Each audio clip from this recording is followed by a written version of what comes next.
Director RJ Balaji கருப்பு படத்தை பற்றி சொல்லியிருக்காரு. ஏற்கனவே நிறைய போஸ்டர்ஸ் ரிலீஸ் ஆகிடுச்சு. அதனால் நோ பொங்கல் ஸ்பெஷல் போஸ்டரு, கருப்புலேருந்து இந்த பொங்கல் ஸ்பெஷலாக போஸ்டராக வெளியாகாது அப்படின்ற மாதிரி சொல்லியிருந்தார். அதுக்கடுத்து அடுத்த அப்டேட்டு செகண்ட் சிங்கிள் மற்றும் சாங்கு கண்டிப்பாக இன்க்ளூட் அப்டேட்டு இந்த படத்தை பற்றின ரிலீஸு அப்படின்ற மாதிரி டைரக்டர் ஆர்ஜே பாலாஜி சொல்லியிருக்காரு.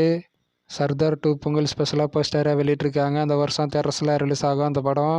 சூர்யா 46 படத்துக்கான டிஜிட்டல் ரைட்ஸை நெட்ஃப்ளிக்ஸ் வாங்கியிருக்காங்க.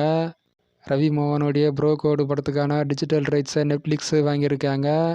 அஜித்துடைய மங்காத்தா படம் ரிலீஸ் ஆக போகிறது ஜனவரி 23 தேட்டர்ஸில். இதற்கான ட்ரெய்லரை வெளியிட்டிருக்காங்க. அந்த ட்ரெய்லர் பார்க்கும்போது செம்மையாக இருக்குது. இதற்கான லிங்க்கு டிஸ்கிரிப்ஷனில் இருக்குது. மார்ஷல் படத்துக்கான டிஜிட்டல் ரைட்ஸை நெட்ஃப்ளிக்ஸ் வாங்கியிருக்காங்க. தனுஷுடைய 55வது படத்துக்கான டிஜிட்டல் ரைட்ஸை நெட்ஃப்ளிக்ஸ் வாங்கியிருக்காங்க. சூர்யா 47 படத்துக்கான டிஜிட்டல் ரைட்ஸை நெட்ஃப்ளிக்ஸ் வாங்கியிருக்காங்க. இந்த வருஷம் இந்த படம் தேட்டர்ஸில் ரிலீஸ் ஆகும். சூர்யா போலீஸ் ரோலில் நடிக்கிறாரு. D54 டைட்டிலு கரா அப்படின்னு வச்சுருக்காங்க. அதற்கான ஃபர்ஸ்ட் லுக் போஸ்டரை வெளியிட்டிருக்காங்க. சம்மர் 2026 ரிலீஸ் ஆகும். இந்த படத்துக்கான செகண்ட் லுக்கும் அது மட்டும் இல்லாத கிளிம்ஸும் ரிலீஸ் பண்ணியிருக்காங்க. அந்த கரா படத்தில் இருந்து இந்த கிளிம்ஸு பார்க்கும்போது நல்லா இருக்குது.